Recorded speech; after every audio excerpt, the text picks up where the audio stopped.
Père Gabriel Marie, bonjour et bienvenue sur Radio Maria France. Bonjour, cher Jérôme. Bonjour, frères et sœurs bien-aimés dans le Seigneur. Bonjour, chers amis auditeurs, auditrices de Radio Maria. Nous vous saluons de tout notre cœur. Nous voulons rendre grâce au Seigneur pour cette nouvelle occasion qu'il nous donne de comprendre que nous sommes faits pour être semblables en tout point à lui, que nous sommes faits pour le ciel.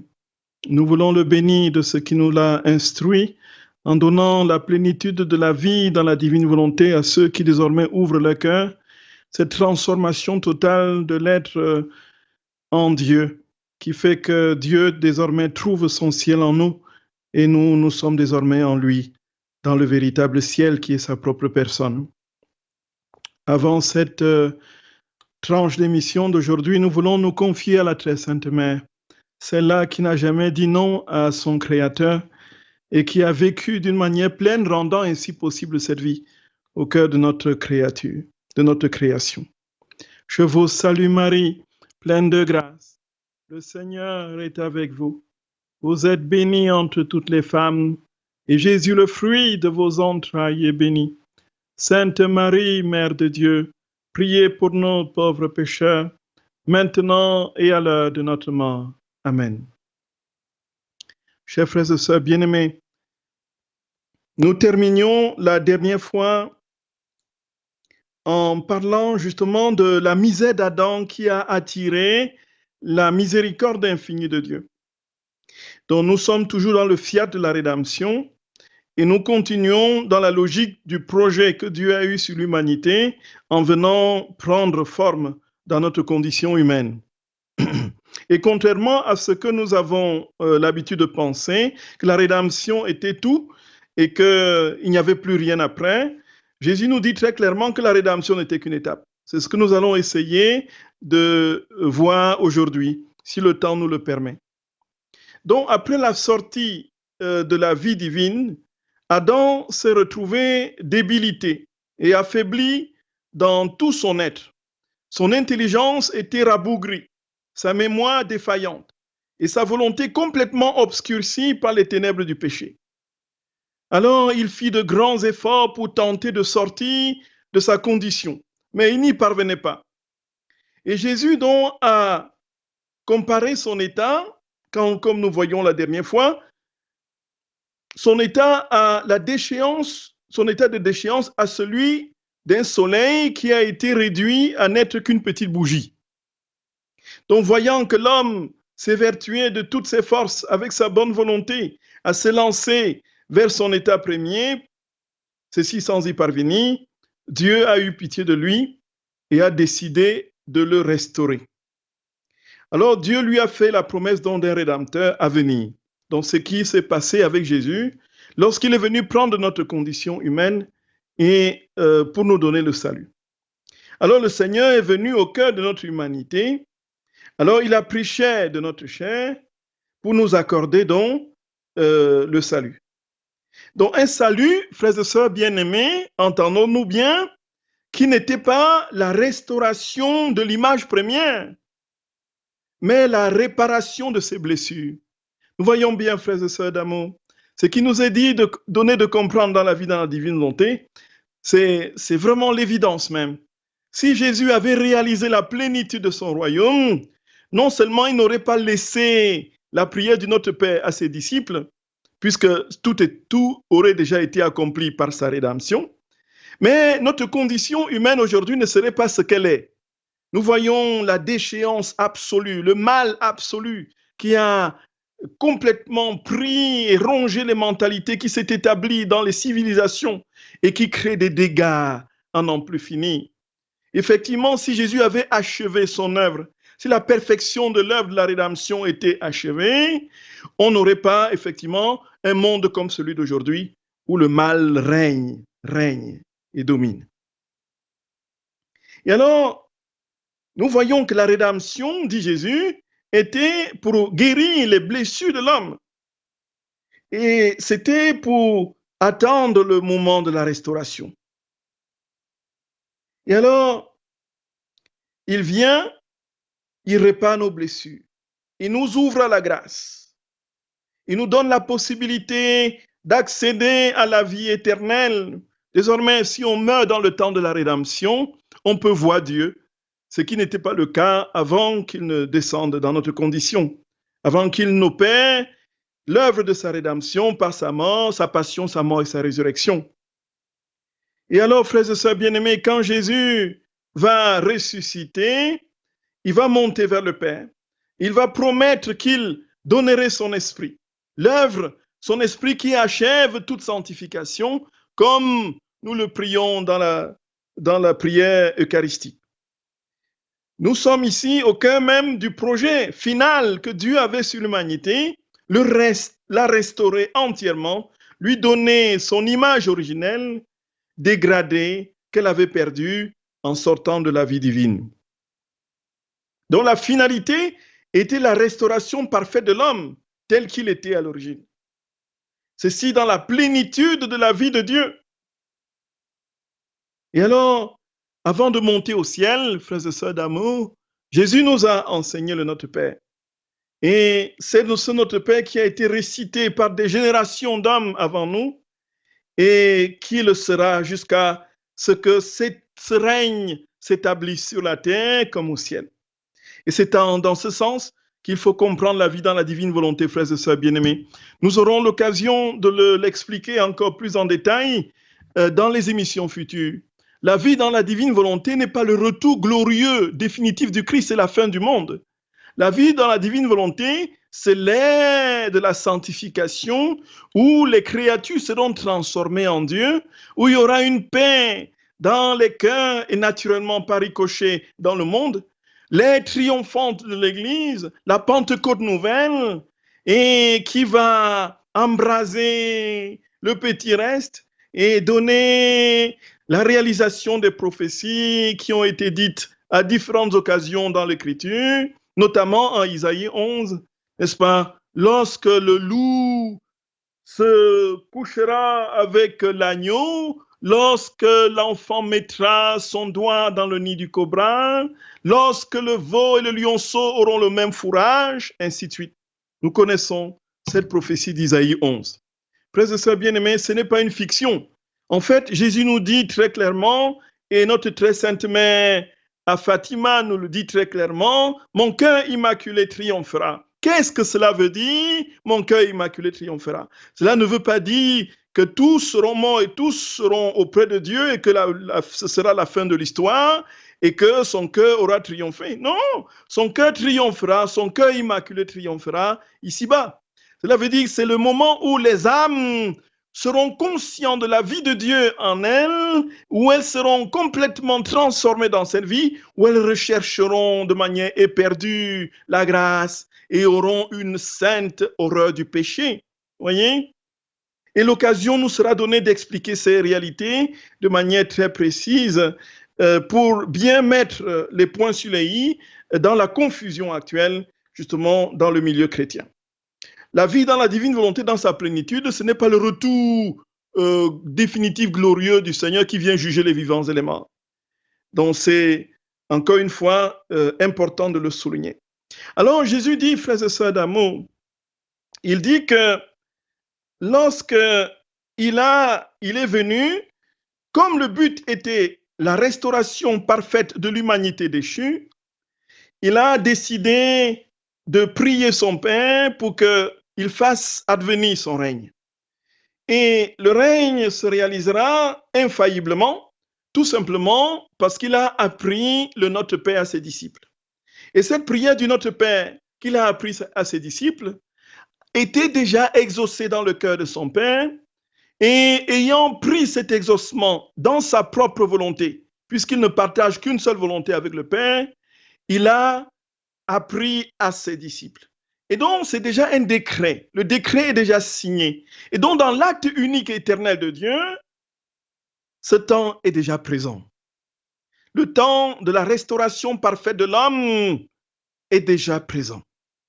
Si on peut dire les choses comme elles sont, frères et sœurs bien-aimés, ni rien ni personne ne pourra empêcher cette restauration définitive et cet exaucement de la prière du Notre Père. Que ta volonté soit faite sur la terre comme au ciel, que ton règne vienne. Et ce faisant, cette restauration pleine et absolue de toutes les créatures est déjà une réalité dans le cœur de Dieu. Et comme nous sommes dans le temps, soumis à la succession des instants et limités dans l'espace et le temps chronologique, nous n'avons pas encore cette réalisation. Mais dans le cœur de Dieu, où il n'y a plus de temps, où il n'y a plus d'espace, c'est déjà fait. Et donc Jésus dit que s'il n'avait pas obtenu cela de son Père, il n'aurait pas enseigné la prière du Notre Père. Et parce que c'était déjà un fait définitivement établi dans les trois personnes divines, alors il a demandé aux créatures de le réciter, de le prier, jusqu'à ce que cela se réalise. Et justement, depuis des millénaires, les âmes se succèdent et prient. Des milliards de chrétiens disent le Notre Père de toute confession chrétienne. Ceci, ce n'est pas possible que cela n'advienne pas. Voilà, frères et sœurs bien-aimés. Et alors Jésus parle du Notre Père, c'est ce que nous allons voir dans les magnifiques textes qu'il dicte à Luisa. Alors, il dit, ma fille, lorsqu'Adam eut péché, Dieu fit la promesse d'un Rédempteur à venir. Les siècles ont passé, mais la promesse est restée et les générations ont eu le bien de la rédemption. Je suis descendu du ciel et j'ai formé le royaume de la rédemption. Mais avant de monter au ciel, j'ai fait une promesse plus solennelle encore, celle du royaume de ma volonté. C'était dans le Notre Père. Et pour lui donner encore plus de prix et l'obtenir plus vite, j'ai fait cette promesse formelle dans la solennité de ma prière, en priant le Père de faire venir son royaume de la divine volonté sur la terre comme au ciel. Je me suis mis à la tête de cette prière, sachant que telle était sa volonté et que cette prière étant faite par moi, le Père ne me refuserait rien. Plus encore, je priais avec sa propre volonté pour demander quelque chose que mon propre Père voulait. C'est de l'ordre de cette union consubstantielle des deux volontés de la Trinité, des deux personnes divines, dans la communion du Saint-Esprit, le Fils et le Père, qui sont unis dans la communion du Saint-Esprit. Cette interchangeabilité des volontés, cette unique et commune volonté qui les régit, fait que son Père qu'il avait voulu, il a demandé avec la volonté de son Père. Puisqu'il savait ce que voulait son Père, puisque c'était sa propre volonté, aussi sa volonté à lui, celui du Fils, il a demandé avec la volonté du Père. Voyons, le mystère est grand, c'est inouï. Et il n'est pas possible que ça ne se réalise pas. Et après avoir fait cette prière devant mon Père, dit Jésus, certain que le royaume de ma volonté sur la terre me serait accordé, j'ai appris cette prière à mes apôtres afin qu'ils l'enseignent au monde entier et que le cri de chacun soit entendu. Que ta volonté soit faite sur la terre comme au ciel. Je ne pouvais faire une promesse plus certaine et plus solennelle. Les siècles ne sont pas pour nous qu'un seul point. Mais nos paroles sont des faits et des actes accomplis.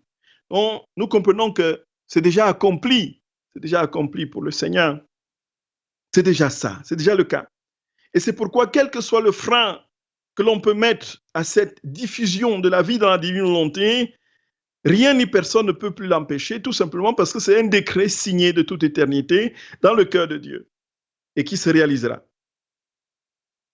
Et Jésus donne des arguments. Nous voyons, frères et sœurs bien-aimés, il est l'illustre pédagogue qui nous donne à dose homéopathique les vérités que nous sommes en capacité de comprendre, en prenant soin d'expliciter, comme un maître explicite une leçon à un élève qui comprend lentement ou qui n'est pas apte à saisir intuitivement les vérités que le maître veut lui révéler.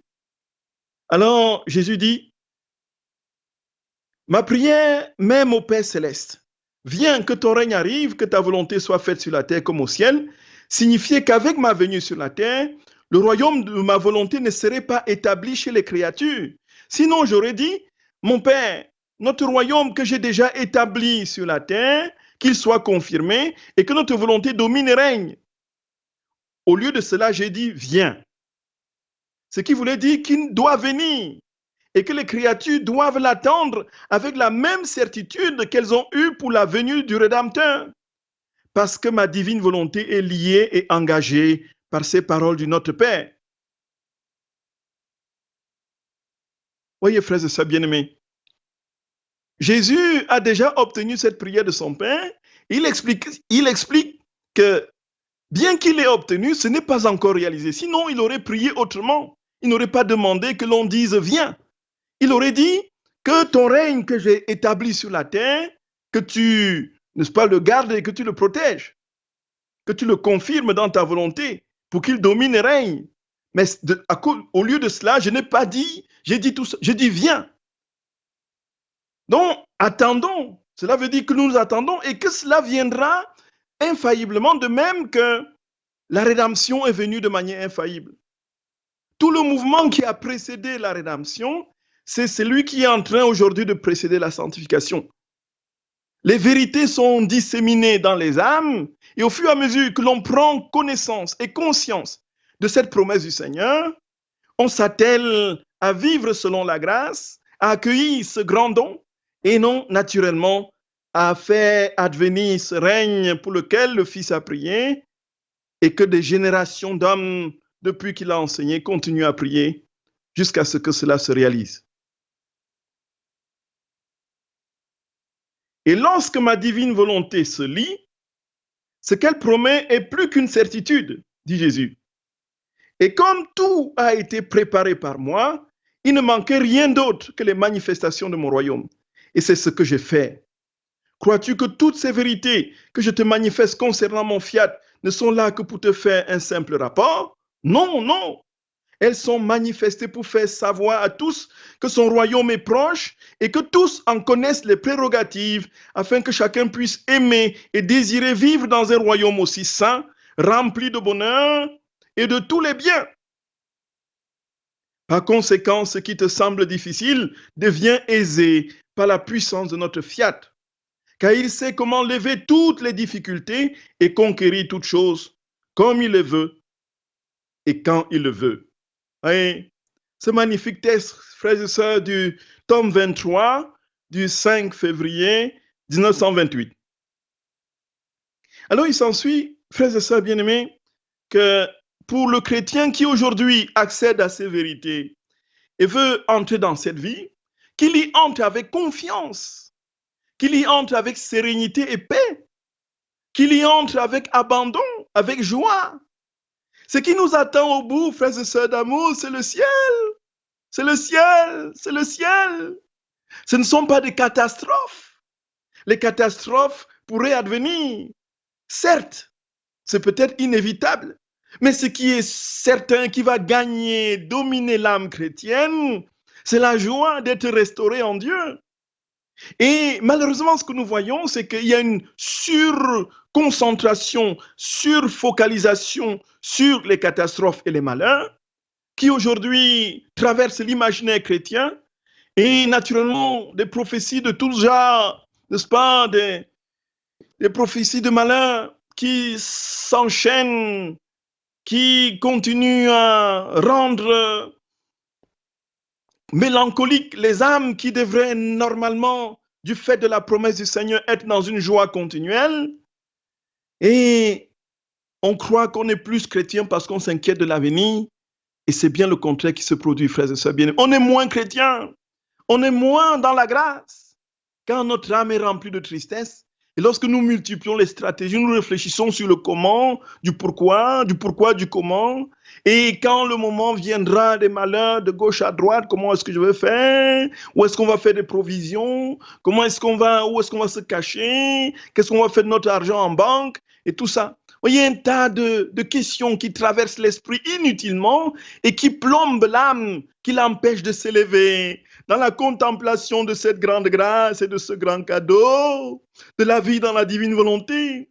Le Seigneur nous a promis la joie du ciel, indépendamment des circonstances, frères et sœurs bien-aimés. Et même lorsque Saint Paul, nous le lisons, il nous dit très clairement, soyez toujours dans la joie, soyez toujours dans la joie. Soyez toujours dans la joie. Et Jésus, dans sa prière sacerdotale, dans Jean au chapitre 17, il a prié son Père pour que nous ayons la joie et que notre joie soit parfaite. Et si le chrétien n'est pas empli de cette joie, posons-nous la question. Et Jésus dit d'ailleurs à Luisa Picaretta, par ailleurs, que si elle arrive à être troublée par son péché à elle, il n'est plus là. Rien ne doit la rendre triste. Rien ne doit te rendre triste, dit Jésus à Luisa Picaretta, même pas ton péché. Nous voyons que la vie chrétienne est une vie de victoire et d'espérance qui nous a déjà été conquise par le Seigneur. Jésus nous a donné déjà cette victoire pleine et parfaite. Nous n'avons qu'à nous habiller de cette victoire. Voyez, enlever les oripeaux des craintes et des angoisses inutilement concoctées en nous pour revêtir l'habit royal de la vie de Dieu. Gloria, Gloria, Gloria. Seigneur, béni sois-tu, Jésus, béni sois-tu. Parce que ce que tu nous as dit, tu l'as déjà réalisé. Et tu nous demandes tout simplement d'être des héritiers de ton royaume. Parce que tu ne veux pas régner seul, tu veux régner avec toutes les créatures. Et tu nous as déjà fait, par notre baptême, prêtres, prophètes et rois. Et qu'est-ce que nous avons fait de notre royauté? Qu'est-ce que nous avons fait de notre sacerdoce? Qu'est-ce que nous avons fait de notre prophétie? Et nous sommes là au cœur d'une mare boueuse de crainte et d'angoisse au sujet de l'avenir. Et plus nous nous inquiétons, plus nous croyons que nous sommes plus chrétiens que les autres, parce que nous croyons avoir une longueur d'avance sur le monde qui, soi-disant, s'empêtre dans toutes sortes de dédales, de torpeur et de manque de vigilance. Nous croyons que nous sommes plus vigilants parce que nous nous inquiétons de l'avenir. Frères et sœurs bien-aimés, ce qui nous attend dans l'avenir, c'est le royaume de la vie dans la divine volonté. Voyez? Et rien d'autre, rien d'autre. Soyons pas là à nous. Jésus le dit et le martèle. Donc, nous vous invitons, frères et sœurs bien-aimés, à lire ce texte du 5 février 1928 au tome 23. C'est là que les choses sont dites de manière très, très précise et très claire. Le Seigneur dit, il a déjà décrété et ça se réalisera. Et Jésus, frères et sœurs bien-aimés, continue en disant que, en fait, il avait déjà tout préparé. La rédemption a été une étape, en quelque sorte un accident, si vous voulez. Le but de Dieu n'était pas de venir réparer l'homme blessé, parce que dans son projet, il n'avait pas prévu que l'homme se blesserait. Il avait voulu que l'homme accède reste dans la plénitude de la vie qui lui avait été conférée à la création. Mais comme il est sorti de cette vie, Dieu a jugé avant de lui donner la plénitude de cette vie, de le réparer d'abord. Voyez, on a toujours pris cette comparaison. Si vous avez une plaie purulente, vous n'allez pas mettre là-dessus un pansement. Vous allez aggraver la plaie et travailler justement à la mort rapide du sujet. Ce qui est ici important, c'est que la rédemption était le soin qui était apporté à cette plaie du péché de l'homme. Et Jésus dit qu'il n'était donc pas possible de faire autrement les choses que de réparer d'abord l'homme avant de lui donner de lui restituer cette image première qu'il a perdue. Et donc la rédemption était un escabeau. et qui a en fait réalisé la rédemption dans la perfection de son être. Nous aurons l'occasion de le voir dans les temps prochains, frères et sœurs d'amour, que lorsque Jésus veut établir une œuvre, il choisit une créature. Il concentre cette œuvre dans cette créature. Il s'assure que cette créature est capable de lui rendre le parfait retour en adoration, en action de grâce, en amour, en louange. Et alors, il peut diffuser dans toutes les autres âmes, l'établir dans toutes les autres créatures.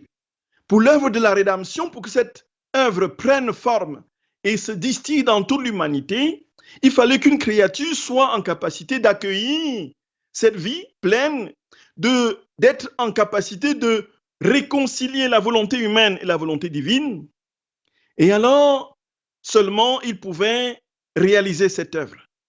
Et qui, selon vous, frères et sœurs bien-aimés, a réalisé cette œuvre de cette réconciliation parfaite de la vie dans la divine volonté entre la créature, entre la volonté humaine et la volonté divine? Qui l'a fait dans l'ordre des créatures? C'est naturellement notre très sainte mère, la Vierge Marie. Et donc, quand on parle du fiat de la rédemption, on ne peut pas éviter la mère de Dieu. Maman du ciel, notre maman bien-aimée, notre tendre mère, qui continue son œuvre de protection de ses enfants auprès de son Fils, a été celle qui a concentré en elle les œuvres de la création et de la rédemption dans la réconciliation de deux volontés, la volonté divine qui est à l'affût de la volonté humaine, la volonté humaine blessée et déchue par le péché. Et alors, Jésus, quand il parle de sa mère, c'est tout simplement renversant.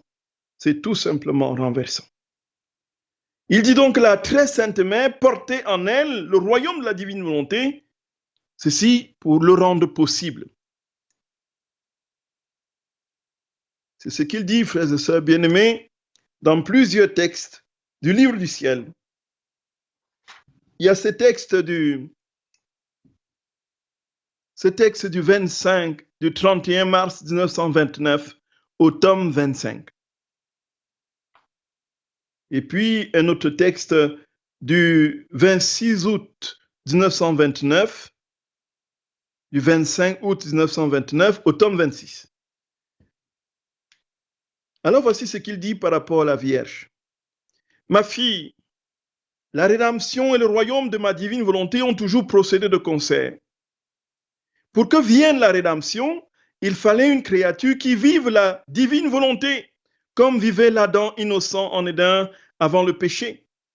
Et cela avec justice, avec sagesse et avec notre décorum, afin que la rançon de l'homme déchu soit fondée sur le principe de la manière dont l'ordre de notre sagesse créa l'homme.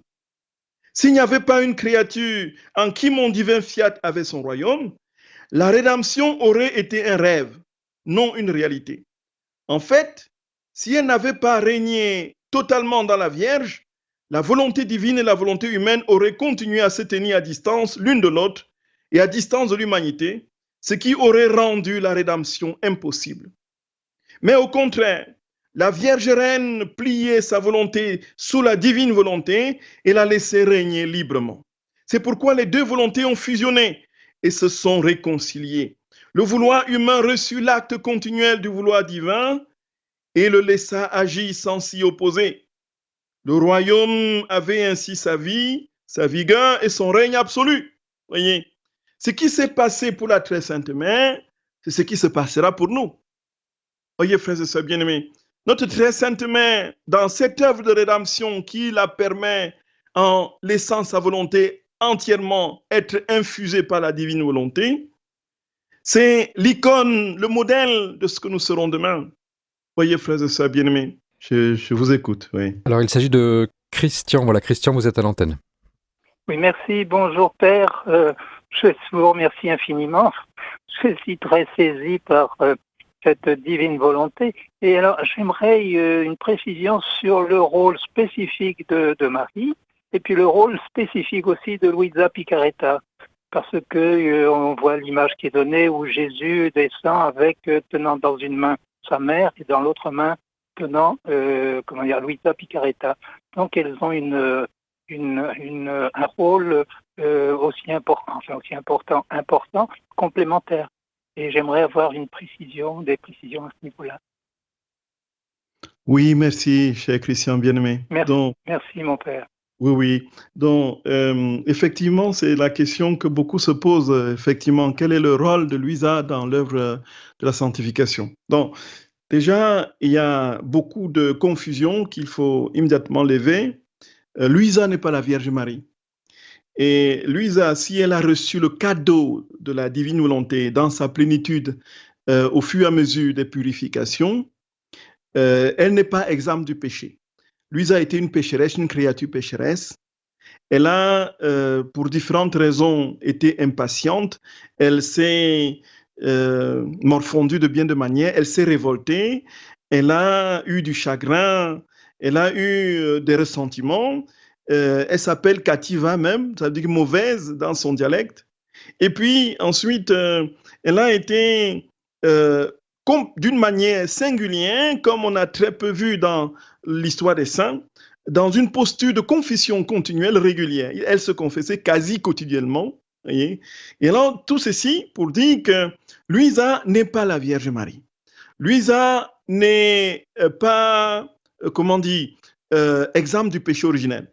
Mais Jésus dit, par ailleurs, ceci dit, Jésus dit que Luisa a reçu une grâce particulière, celle de ne pas être corrompue.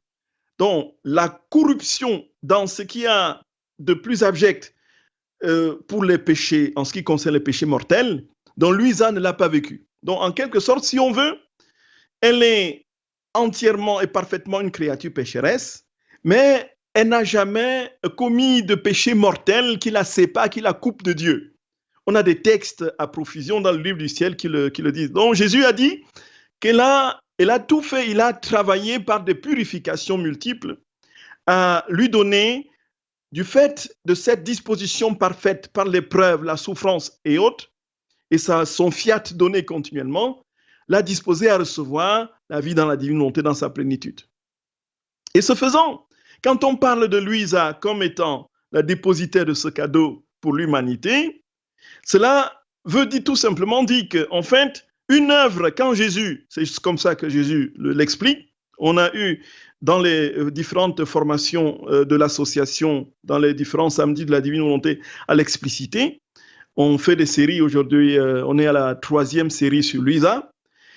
Jésus dit très clairement, frères et sœurs bien-aimés, chers Christians, que Luisa, en fait, c'est comme une seconde mère. Cette fois-ci, dans l'ordre de la grâce, elle ne sera jamais équivalente à la Vierge Marie, tout simplement parce que c'est comme ça que Dieu procède. Jésus dit que lorsqu'il veut donner un bien à l'humanité, il choisit d'abord une créature dans laquelle il sème ce bien et travaille, laisse fermenter ce bien et s'assure que ce bien peut être accueilli par l'humanité et donc qu'il peut prélever les intérêts. C'est comme ça qu'il parle dans cette âme, de sorte que la comparaison qu'il prend, on ne peut pas mettre de l'argent dans une banque en déroute. Il faut être insensé pour aller placer son argent dans une banque qui va faire faillite. On ne met son argent que dans une banque sûre. Et quand s'est assuré qu'on aura les intérêts dans cette banque-là, et que quel que soit ce que l'on a dans les autres banques, plus ou moins sûres, dans lesquelles on placerait son argent, qu'on soit dans la certitude qu'on ne sera pas en faillite. Et c'est comme ça que Jésus procède dans l'ordre de la grâce. Il se choisit chaque fois des personnes en qui il dépose son trésor, donne un ensemble de connaissances liées à ces trésors qu'il veut répandre dans l'humanité. On peut le voir dans toute l'histoire de la sainteté. Dans toute l'histoire de la sainteté, frères et sœurs, chers Christians. On voit comment est-ce qu'au moment où l'Église est focalisée sur une sainteté profondément et exclusivement cléricale, où seuls les saints sortent du milieu religieux, sont des consacrés, sont des ermites et autres moines, alors il suscite dans le cœur de saint François de Sales, n'est-ce pas, la vérité claire et nette et certaine que la sainteté est démocratisée depuis que le Seigneur a été immolé en dehors des remparts de Jérusalem. Et que désormais, tout homme peut être saint, quel que soit son état de vie. Donc, la vie parfaite, la vie de sainteté n'est pas liée à un état particulier de vie. De sorte que les mères de famille, comme n'importe qui, de n'importe quel état de vie, peut être saint. Et alors, cette vérité est concentrée dans les connaissances et distillée, n'est-ce pas, dans l'Église par Saint François de Sales. Et quand il veut faire comprendre que le Saint-Esprit doit être prié de manière intime, comme on prie le Père et le Fils, et surtout le Fils, alors il suscite Sainte Mariam Bawardi, qui va avoir la révélation claire, précise, profonde, avec les connaissances et l'expérience sur le Saint-Esprit, la communion avec le Saint-Esprit, qui va inspirer au Pape Pie IX, qui va donc instaurer, n'est-ce pas, la neuvaine de la Pentecôte, où on va commencer véritablement à invoquer le Saint-Esprit comme une personne. Quand il veut faire comprendre à l'humanité que sa miséricorde est infiniment plus grande que sa justice et que sa justice n'est qu'au service de sa miséricorde, dans un contexte où l'on professe un Dieu lointain, particulièrement redoutable, qui châtie et qui conduit en enfer, alors il suscite Sainte Faustine, en qui il met une plénitude de connaissances sur cette vérité et donne une clairvoyance sur tout ce qui concerne la miséricorde et qui l'enseigne à l'ensemble de l'humanité qui se traduit par un dépôt, un trésor de l'Église. Et vient le moment où Jésus veut exaucer la prière du Notre Père, que ta volonté soit faite sur la terre comme au ciel. Il se choisit une servante et qui s'appelle Luisa Picaretta. Il travaille cette servante, il met en elle un ensemble de grâces et de dépôts pour comprendre cette vérité. Et elle s'y assimile profondément et lui donne un ensemble de connaissances précises comme à personne d'autre sur la vie dans la divine volonté, l'exaucement de ce troisième fiat. Et alors, elle est chargée de le révéler à l'humanité et pour que lorsque cela adviendra, cela passe par justement, il y a des entremetteurs, des intermédiaires. Effectivement, si on peut parler de la Vierge Marie dans l'œuvre de la rédemption, on parlera de Luisa immanquablement, infailliblement dans l'œuvre de la sanctification. Tout simplement parce que en elle, le Seigneur a déposé un ensemble de connaissances et lui a donné des révélations sublimes sur ce mystère que nous vivons aujourd'hui et qui va continuer à se répandre jusqu'à ce que le règne de Dieu advienne, jusqu'à ce que sa volonté soit faite sur la terre comme au ciel de manière parfaite. Et donc, si la très sainte mère est la mère de Jésus dans l'ordre de la nature, Luisa, en quelque sorte, est l'instrument et sa mère dans l'ordre de la grâce. Comme Jésus le dit lui-même, non pas qu'elle ait été sans péché originel ou qu'elle soit la Vierge Marie, c'est tout simplement parce qu'elle est l'instrument majeur de la révélation de ces connaissances qui vont se traduire en vie divine dans les créatures. Voyez un peu, cher Christian. Oui, ça fait beaucoup de choses tout cela. J'essaye un petit peu de comprendre à quoi ça correspond en moi, dans mon âme. L'impact de Marie, l'impact de Louisa. Je ne sais pas si c'est vrai, c'est une image peut-être qui est fausse que je me fais, mais est-ce que l'on pourrait dire que Marie serait comme l'aqueduc entre le divin et notre âme spirituelle, notre âme originelle, si je puis dire, comme celle d'Adam. Et oui. Que Louisa, eh bien, a un rôle à jouer vis-à-vis de chacun d'entre nous, comme, si vous voulez, être un aqueduc rejoignant notre âme naturelle, la dimension naturelle de notre âme. Parce qu'elle est beaucoup plus proche que nous et beaucoup plus proche que nous, qui sommes des pécheurs. Oui, et que c'est bien. nous vivons sur la terre, la terre terrestre, la terre Tout à fait, tout à boueuse, fait. la boueuse, alors que Marie était sur la terre aussi, puisqu'elle est née, elle est apparue sur la terre, mais elle restait sur la terre, dans le ciel. Elle était comme une créature du ciel. Tout à Donc, fait, cher Christian Bilmet. Quelque part, Marie et Louisa touchent deux dimensions un peu différentes en nous-mêmes, dans notre âme. Oui, j'essaye un petit peu de préciser cela pour, de me connaître. Tout à fait. Attendez, oui, tout à fait. J'arrive, si Jérôme nous laisse encore 2 minutes. Oui. Alors, tout à fait, cher Christian. Ce qui est clair, c'est que Jésus dit très clairement qu'aujourd'hui, il y a 2 êtres seulement qui ont vécu la plénitude de sa divine volonté avant que ça n'ait été donné à Louisa en cadeau pour être partagé à l'humanité. C'est lui-même et sa très sainte mère. Et c'est eux qui sont glorifiés au ciel avec leur propre corps. Et pour ce qui est effectivement de ce cadeau qui est donné par le truchement d'une pécheresse, Jésus dit très clairement dans un passage, très précisément, il dit qu'il a donné ce cadeau à une pécheresse pour que les gens ne pensent pas que c'est réservé à ceux seulement qui sont sans péché, comme le fils et la mère. Et donc le fait que Louisa ait reçu ce cadeau, c'est pour nous dire, c'était proleptique. C'était l'annonce et la préparation de ce cadeau qui devait être fait à l'humanité. Et si elle n'était pas une créature pécheresse, on aurait dit, effectivement, ce cadeau n'est pas pour nous, nous ne pouvons pas l'accueillir, tout simplement parce que nous ne remplissons pas les conditions de l'accueil, puisque nous sommes des pauvres pécheurs. Or, ceux qui l'ont reçu sont sans péché. Mais puisque Louisa est pécheresse, alors nous comprenons que c'est pour nous le cadeau. Et lorsque Jésus dit par ailleurs aussi que Louisa est reine, comprenons-le bien, dans le sens de ce que nous sommes et nous serons. Nous sommes des rois et des reines. Et nous serons des rois et des reines dans le royaume de Jésus, avec lui, lorsqu'il sera tout en nous. Et ça, c'est comme ça qu'il faut le comprendre. Effectivement, Louisa, du fait de sa proximité avec nous, notre humanité parfaitement crasseuse, du fait de sa condition pécheresse, dans ce qu'il y a de plus indiscutable, alors elle transmet quelque chose pour une créature pécheresse, parce que Dieu, ce que Dieu a fait en elle, en la purifiant, en lui donnant la plénitude de ce cadeau, il le fera aussi en nous. Voyez, nous sommes en route pour être des petits Jésus. Et même, bien même, nous surpasserons de grâce en grâce, de vie divine en vie divine, tous ceux qui nous ont précédés. Voyez.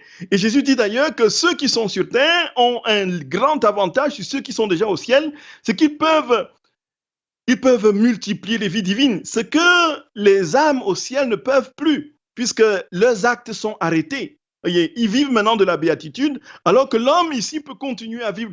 Et donc, nous sommes ici dans cette logique qu'effectivement, nous serons demain infiniment peut-être plus lumineux, transverbérés par la vie divine, tout simplement parce que le Seigneur aura pris le temps non seulement de nous purifier, mais que le canal ait été donné dans les créatures tout aussi pécheresses, dont Louisa est l'exemple. Voyez? Et ce faisant, il y a quelque chose de particulièrement fort. Jésus dit dans l'Évangile, celui qui croit en moi fera des choses que j'ai faites et même de plus grandes, parce que je vais vers le Père. Et quand nous lisons et méditons ce texte, on peut se poser la question, comment se fait-il que nous, créatures pécheresses, nous pouvons faire des choses plus grandes que Dieu lui-même? Donc nous sommes dans cet ordre-là. Donc effectivement, il y a quelque chose de cet ordre que Jésus dit très précisément chez Christian.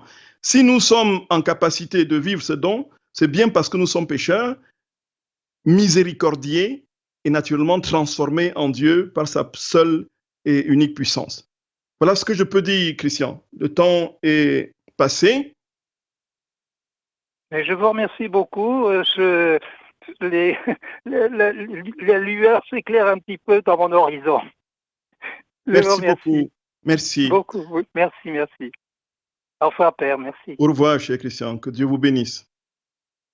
Oui, nous remercions notre Seigneur pour la grâce qu'il nous a donnée. Chers amis auditeurs, auditrices de Radio Maria, merci pour votre fidélité et pour le désir que vous avez d'être toujours plus près de notre Seigneur. Au nom du Père et du Fils et du Saint-Esprit. Amen. Voilà, cher Jérôme. Amen. Merci que Dieu beaucoup. Vous bénisse, vous garde, mon cher Jérôme. Merci beaucoup, Père Gabriel Marie. Merci très infiniment. bientôt, mon cher Jérôme, à très bientôt. À très Merci. bientôt, Père.